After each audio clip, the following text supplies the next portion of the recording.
I never imagined having to call the police on my own property would be the highlight of my week, but when you're dealing with the HOA president from hell, anything's possible. The shrill ring of my doorbell jolted me from a rare moment of peace. It was 7:30 a.m. on a Saturday, and I'd been enjoying my coffee on the back patio of the home I'd worked 15 years to afford. Through the peephole, I spotted a scowling woman with a blunt blonde bob and dramatically oversized sunglasses perched on her head. Karen Maxwell. HOA president, neighborhood menace, and the bane of my existence since I moved into Oak Ridge Estates 8 months ago. I sighed, opening the door just enough to speak through the gap. "Good morning, Karen. What can I do for you at this hour?" "Ethan Keller," she began, her voice dripping with the artificial sweetness she reserved for public gatherings and confrontations she knew neighbors might witness. "Did you or did you not install a lock on your side gate yesterday?" I blinked, confused by the question. "Yes, I did. Is there a problem?" Karen's perfectly lipstick mouth tightened into a thin line. "That gate provides access to the community's utility easement. You can't lock it." "Actually, I can. The easement documentation clearly states utilities need to request access, and I'm happy to provide it when they do." I'd done my research before installing the lock, precisely because I anticipated this kind of reaction. "That's not how things work here in Oak Ridge," Karen said, producing a clipboard from her oversized handbag. "Article 8, Section 12 of the HOA bylaws states all utility access points must remain accessible at all times." I'd spent enough time studying those bylaws to know that wasn't accurate. "I think you're misinterpreting that section. It refers to common areas, not privately owned side gates. The property line is clearly marked." Karen's eyes narrowed. "My son Tyler uses that path to get to his friend's house. He's been doing it for years." And there it was, the real issue. Not utilities or bylaws, but her teenage son's convenience. "I'm sorry, but that's cutting through private property. There's a perfectly good sidewalk around the block." Karen's false sweetness evaporated instantly. "We'll see about that," she snapped, turning on her heel and marching back down my driveway. I closed the door, already dreading whatever would come next. I'd learned quickly that Karen didn't take no for an answer, not from anyone, and especially not from the newest homeowner in her kingdom. Little did I know, this minor confrontation was just the opening skirmish in what would become a full-blown war. I'm a simple guy with simple needs. After 15 years in construction management, I'd saved enough to buy my modest 3-bedroom ranch-style home in what I thought was a nice, quiet neighborhood. The house needed work. Previous owners had let it deteriorate, but fixing things is what I do best. When I first met Karen at the mandatory new homeowner orientation, she'd seemed professional if a bit intense. She'd handed me a 3-ring binder of rules, regulations, and bylaws, emphasizing the neighborhood's standards of excellence. "We maintain property values through vigilance," she'd said, her smile not quite reaching her eyes. "Oak Ridge Estates has won Best Maintained Community 3 years running." What she didn't mention was that this vigilance meant weekly inspection walks where she documented every infraction, real or imagined. My first violation notice came 3 days after moving in. Apparently, my moving boxes in the garage, with the door closed, had been visible clutter when she peered through the garage windows. That should have been my first warning. The side gate issue was different, though. I'd noticed neighborhood teenagers cutting through my yard to reach the cul-de-sac behind my property. At first, I didn't mind much, but then I started finding empty soda cans and snack wrappers in my yard. The final straw came when I discovered someone had been using my outdoor electrical outlet to charge their devices, running up my bill. The lock seemed like a reasonable solution. Until Karen decided it wasn't. Monday morning, I left for work at my usual time, 6:30 a.m. Construction management means early starts and late finishes, especially during summer when we maximize daylight hours. I returned home that evening to find my new padlock cut clean through, hanging uselessly from the latch. On my front door was a violation notice. Unauthorized modification to property visible from common areas. Fine, $150. Remedy, Remove lock immediately. I was seething as I dialed the number at the bottom of the notice. Karen Maxwell speaking, she answered, professional as ever. Karen, this is Ethan Keller. Someone cut through my lock today, and I found one of your notices on my door. Yes, Mr. Keller. The board had an emergency session and determined your lock violates community standards. The board had an emergency session about my side gate. I couldn't keep the disbelief from my voice. The board takes all violations seriously, she replied smoothly. Your lock prevents necessary access and creates an eyesore visible from the street. The lock isn't visible unless you're standing in my side yard, I pointed out. And speaking of trespassing, who cut my lock? Because that's destruction of property. The HOA has authorization to remedy violations after proper notice, Karen said, though something in her tone sounded less certain. Show me where in the bylaws it says you can destroy private property. I'll wait. My patience was wearing thin. A pause. The notice was your warning, Mr. Keller. The remediation followed your noncompliance. I wasn't noncompliant because I wasn't given time to comply. I was at work all day. I took a deep breath. Karen, listen. Kids have been cutting through my yard, leaving trash, and using my electrical outlets without permission. That's why I installed the lock. If you had concerns, you should have brought them to the board, she replied stiffly. Fine. Consider this my official complaint. Meanwhile, I'll be installing another lock, and if it gets cut again, I'll file a police report for vandalism and trespassing. I hung up before she could respond, already planning my next move.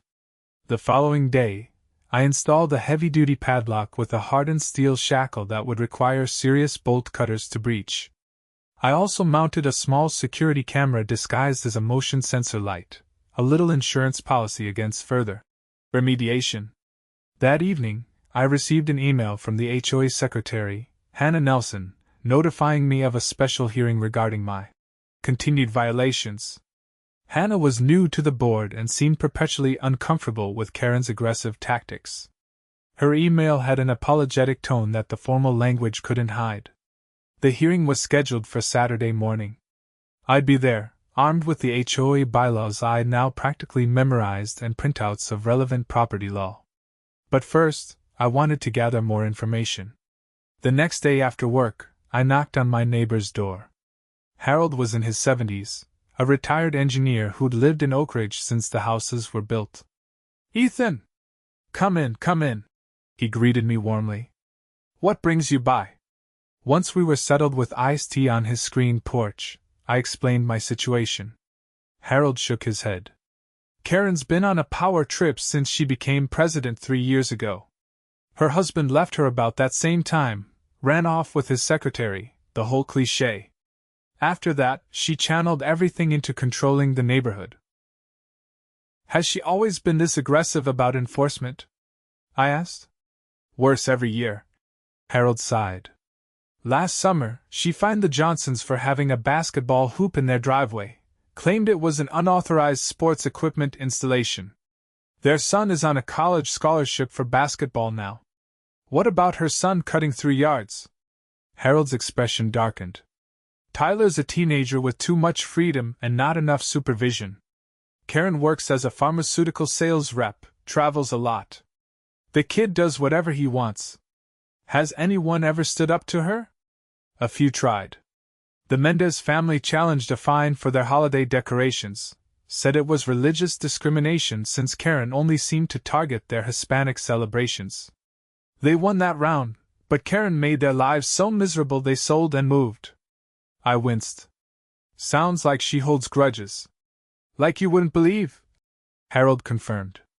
Be careful, son. She's got most of the board in her pocket, except maybe Hannah Nelson. She's too new to be completely under Karen's thumb yet. As I left Harold's house, I spotted Tyler Maxwell cutting between houses further down the street. He was about 16, lanky with his mother's blonde hair, head down as he typed on his phone while walking. I watched him slip through another neighbor's side yard without a moment's hesitation, entitled as his mother. I had a feeling things were about to get much worse before they got better. Saturday arrived, and with it, the special hearing. I dressed in business casual, gathered my documentation, and headed to the community center where HOA meetings were held. About a dozen neighbors were already there, unusual for a standard meeting according to Harold, who'd arrived early to save me a seat. "Word's gotten around," he muttered as I sat beside him. "People want to see if someone's finally going to stand up to Her Majesty." Karen sat at the center of a long table at the front, flanked by 4 other board members. Hannah Nelson sat at one end, looking uncomfortable. Karen's expression was triumphant as she called the meeting to order precisely at 9 a.m. "Today's special session addresses ongoing violations by new homeowner Ethan Keller," she announced. "Mr. Keller has installed unauthorized locking devices on a utility access point and has refused to comply with board directives to remove said devices." "Point of order," I said, standing. "I'd like to clarify a few facts before we proceed." Karen's smile tightened. "You'll have your turn to speak during the homeowner response period." "Actually," I replied, opening the bylaws to a marked page, "Article 3, Section 7 states that factual corrections may be offered at any point in the proceedings to ensure the record is accurate." Several neighbors murmured approvingly.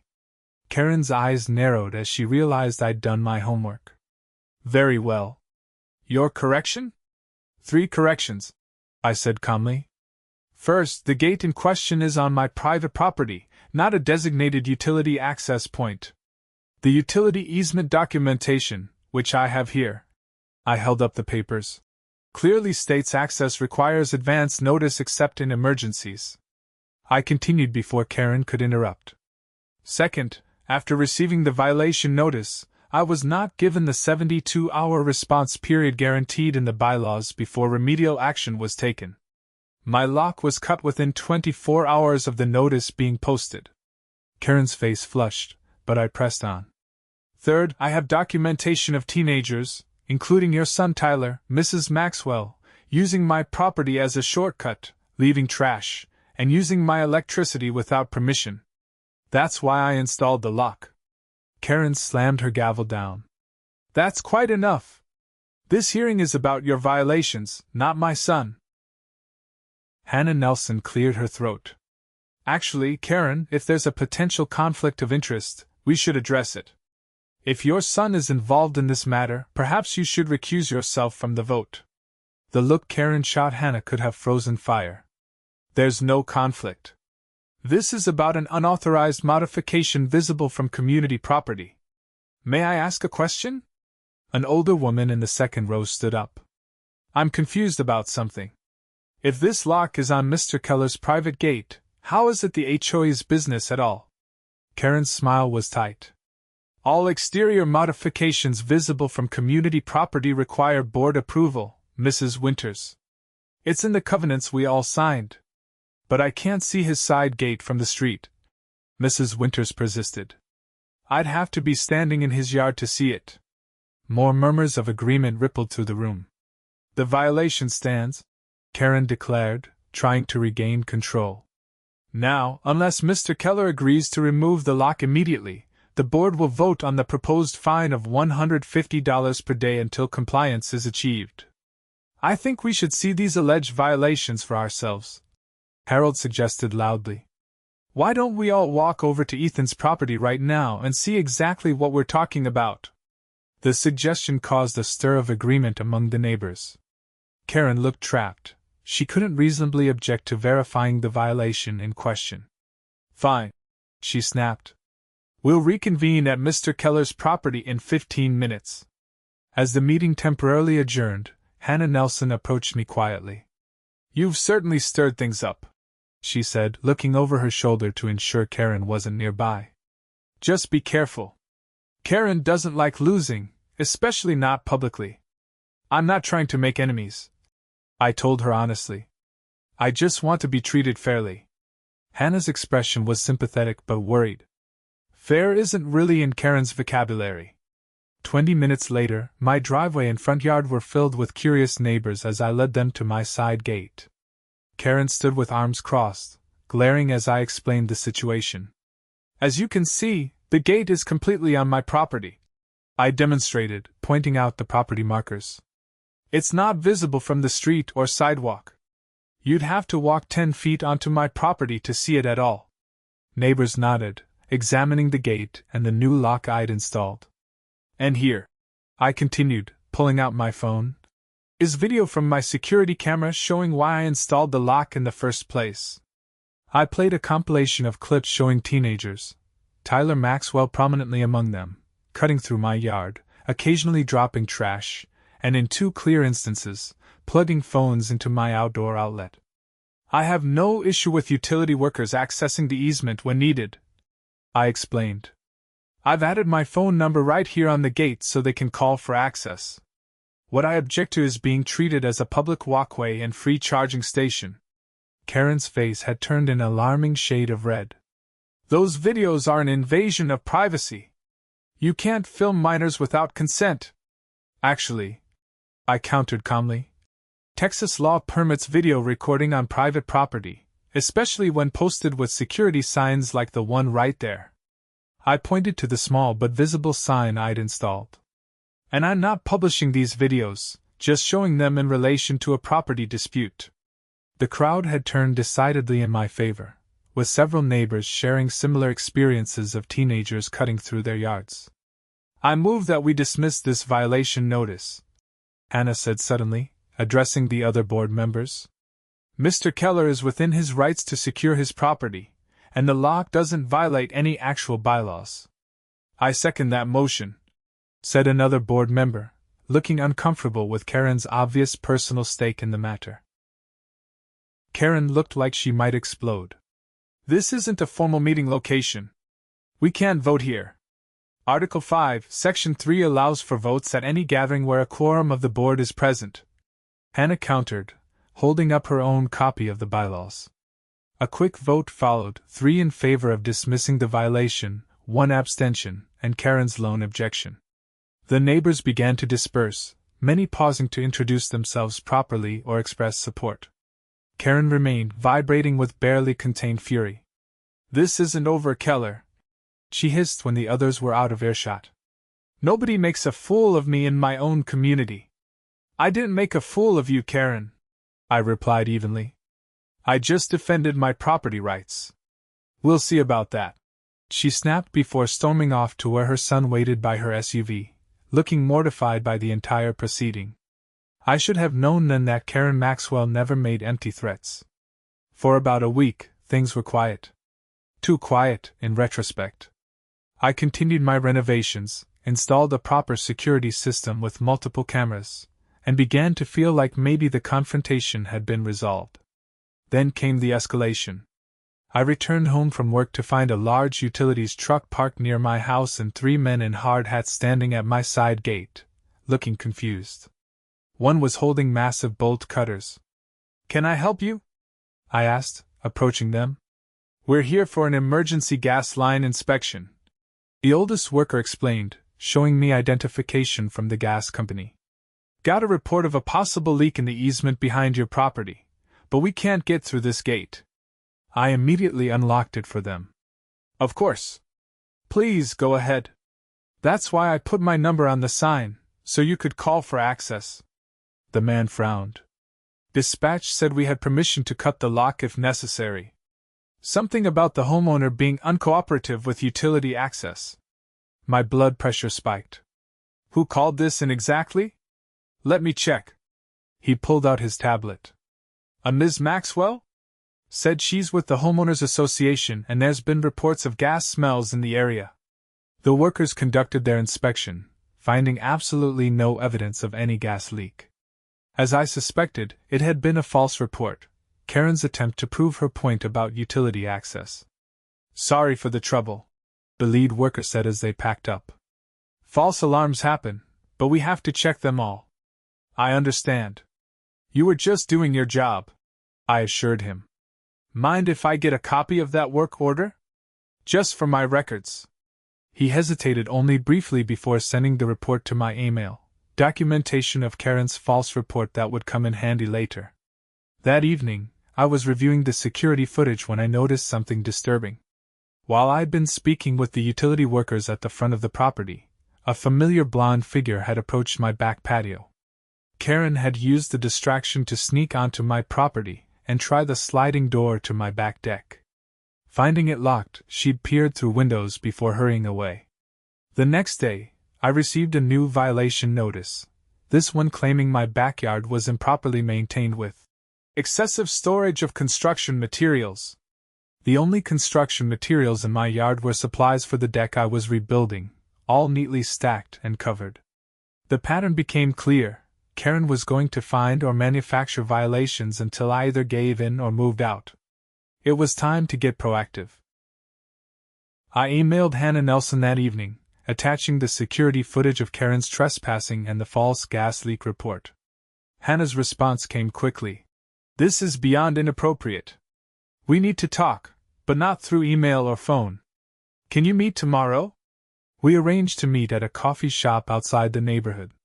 Hannah arrived looking nervous, glancing around as if expecting to see Karen lurking nearby. "Karen has crossed so many lines," she said after ordering her coffee. "But you need to know what you're dealing with. She's been president for 3 years, but she's been systematically consolidating power the entire time." "What do you mean?" Hannah lowered her voice. "The HOA has a reserve fund for community improvements and emergency repairs.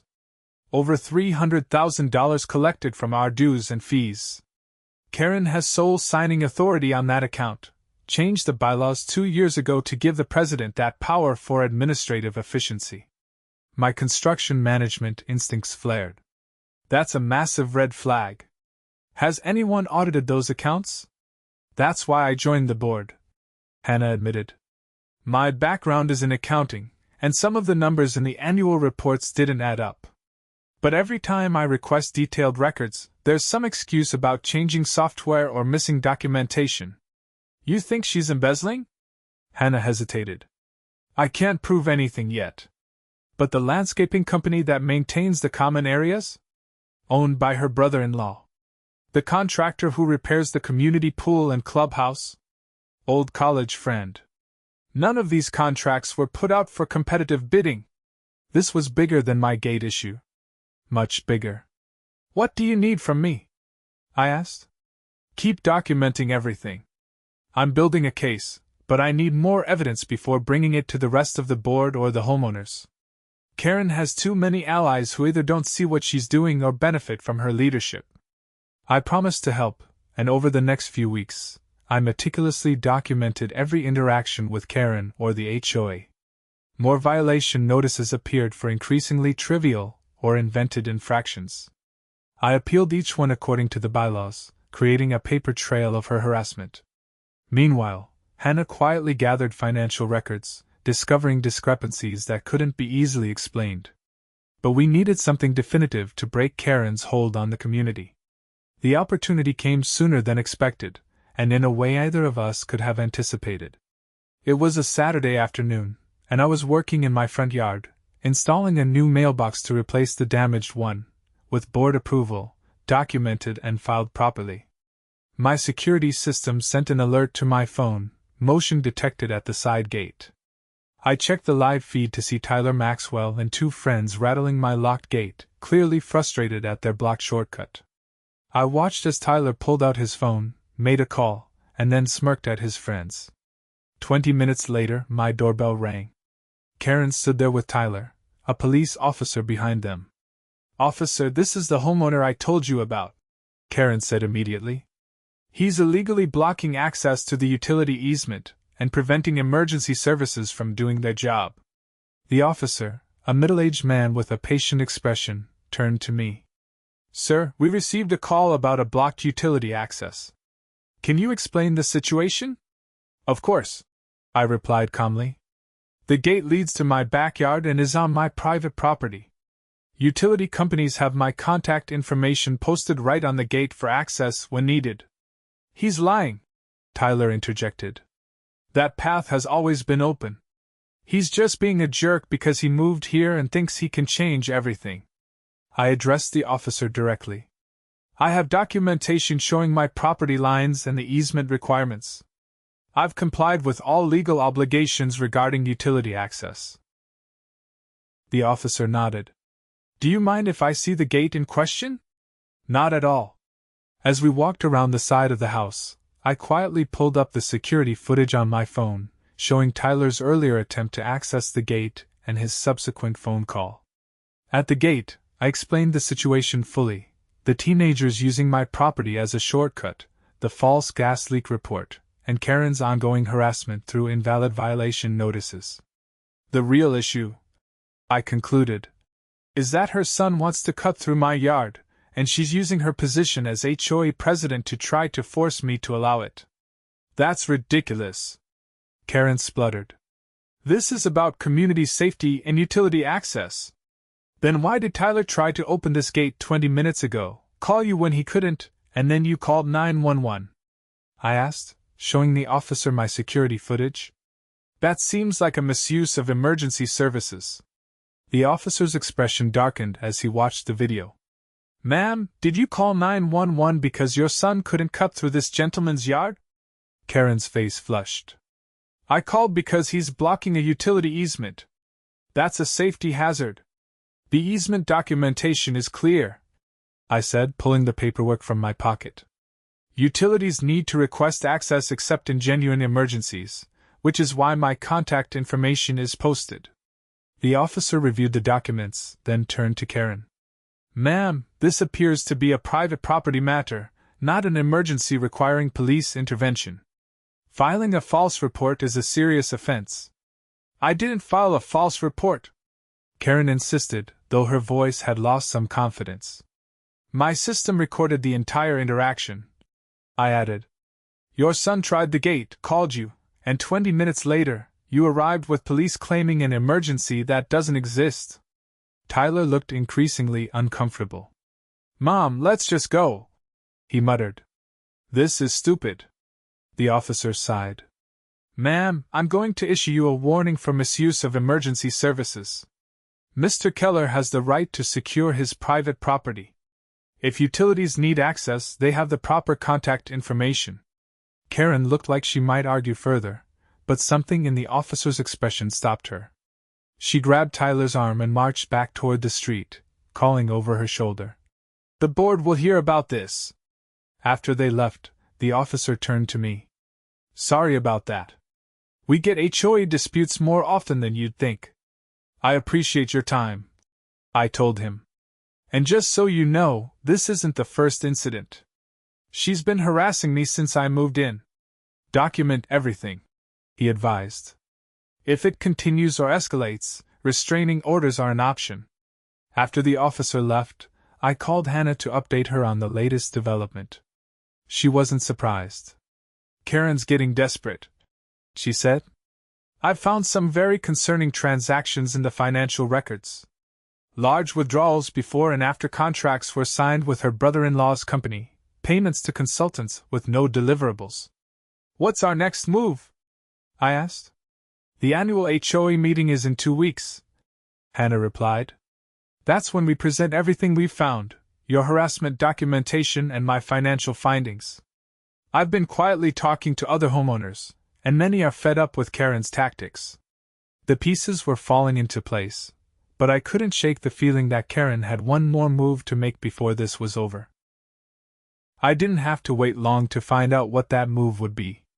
3 days later, I returned home to find a certified letter from an attorney representing the Oak Ridge Estates HOA, threatening legal action for continued violations of community covenants, and demanding immediate compliance or face a lawsuit.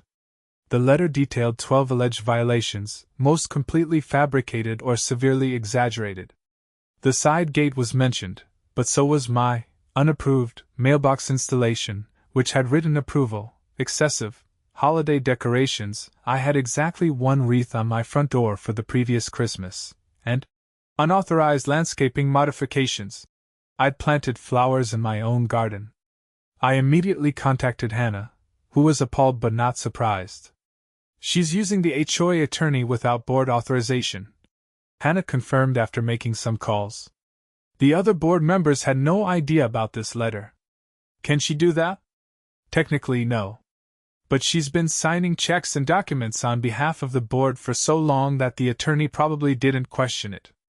I drafted a response with help from my own attorney, addressing each alleged violation with documentation proving either compliance or prior approval. I also included a countersuit threat for harassment, citing the police incident and Karen's unauthorized property inspection caught on my security cameras. The annual HOA meeting couldn't come soon enough. Hannah and I spent the intervening days gathering evidence and building support among neighbors. Harold was particularly helpful, connecting us with longtime residents who had their own Karen stories to share. The night before the meeting, I received an unexpected visitor. Tyler Maxwell stood awkwardly on my doorstep, looking nothing like the entitled teen who had tried to force his way through my gate. "Can I talk to you?" he asked, shoulders hunched defensively. Cautiously, I invited him in, leaving the door open and staying in the front room where my security cameras could record everything, just in case this was some kind of trap. "I wanted to apologize," Tyler said, surprising me, "for cutting through your yard and for the police thing. That was messed up." "I appreciate that," I said, studying him. "What prompted this?" Tyler sighed heavily. "My mom's losing it. Ever since you stood up to her, she's been obsessed with making you pay. It's all she talks about at home, and honestly, it's embarrassing." "I'm sorry to hear that," I said sincerely. "There's more," Tyler continued, looking increasingly uncomfortable. "I found some weird financial stuff in her home office. She was trying to print something and the printer jammed, so she asked me to fix it. There were bank statements showing transfers from the HOA account to her personal account." My pulse quickened. "Did you tell anyone else about this?" "Just you. I don't know what to do." He looked miserable. "She's my mom, but what she's doing isn't right. She's always been strict and kind of obsessed with rules, but this is different." I considered my response carefully. "The HOA meeting is tomorrow night. Hannah Nelson from the board has been investigating financial irregularities. This information could be important." "Would I have to say anything?" Tyler asked, clearly conflicted. "Not necessarily. If you could just tell Hannah what you told me, she might be able to use that information without directly involving you." Tyler nodded slowly. "Okay. I can do that. But please don't tell my mom I came here." After Tyler left, I immediately called Hannah, who arranged to meet him discreetly before the meeting. The pieces were coming together, but I still felt uneasy. Karen had proven herself willing to go to extreme lengths. What would she do when truly cornered? The community center was packed for the annual meeting. Apparently, word had spread about potential drama, bringing out residents who hadn't attended in years. Karen sat at the center of the board table, looking smugly confident as she called the meeting to order. The first hour followed standard procedure: budget reviews, committee reports, mundane community business. Karen controlled the proceedings with practiced efficiency, giving no indication that anything unusual was brewing. Finally, the agenda reached new business, and Hannah raised her hand. "The board has received concerns from multiple homeowners regarding enforcement practices and financial management," Hannah began. "As treasurer, I've conducted a review of our accounts and found several irregularities that require explanation." Karen's smile froze. "This isn't the appropriate forum for your unfounded concerns, Hannah. We can address any questions you have in a closed board session." "Actually," Hannah countered, "the bylaws specifically state that financial concerns must be addressed in open meetings where all homeowners can participate. I have copies for anyone who wants to reference the relevant sections." Several hands shot up requesting copies, which Harold and another neighbor quickly distributed.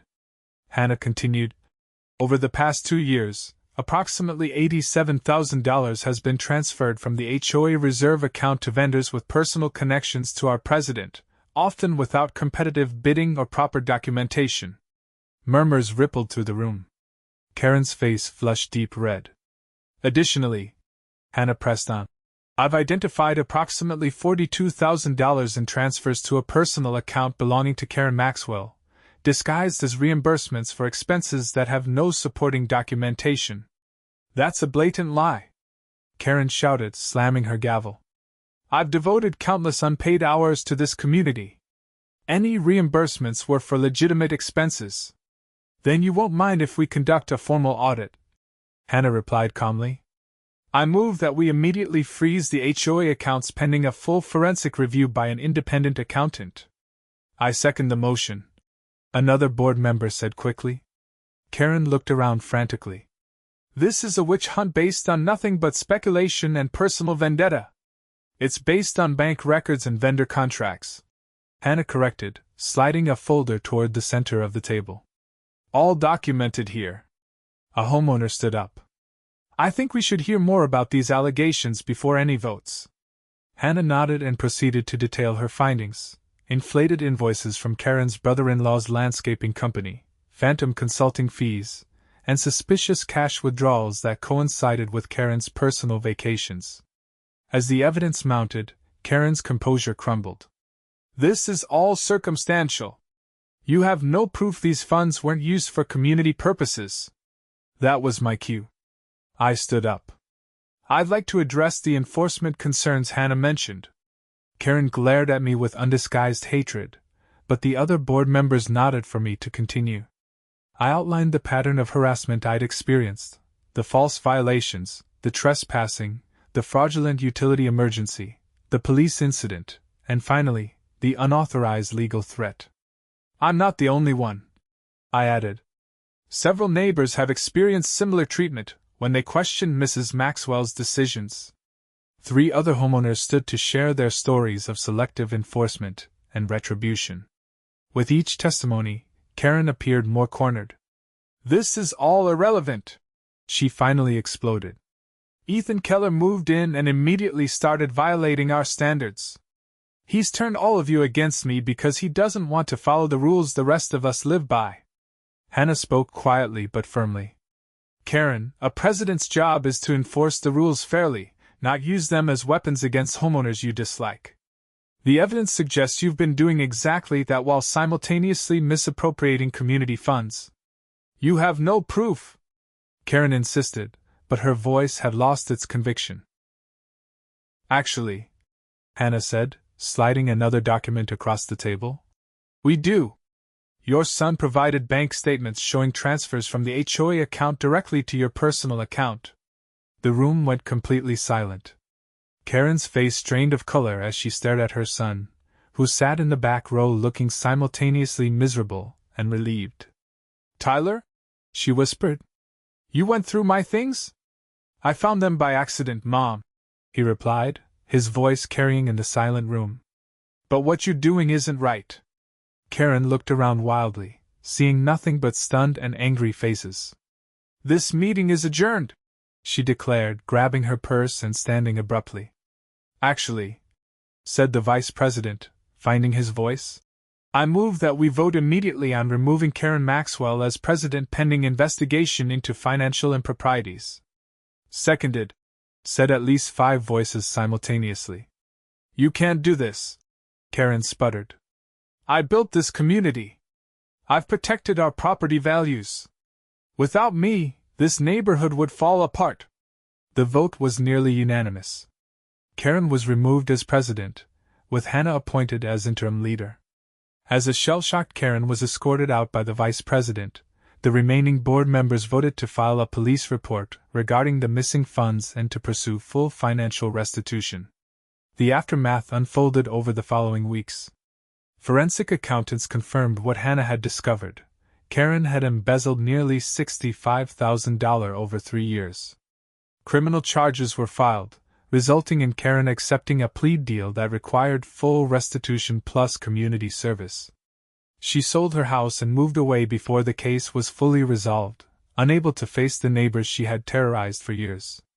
Tyler chose to live with his father in a neighboring city, finally finding the supervision and structure he needed. Hannah was elected as the permanent HOA president, implementing transparency measures and fair enforcement policies that transformed the community atmosphere. Under her leadership, the focus shifted from punitive actions to genuine community improvement. As for me, I finished my renovations in peace, including a beautiful backyard deck where I now host neighborhood gatherings. My side gate remains locked, but I've never once denied access to utility workers who actually need it.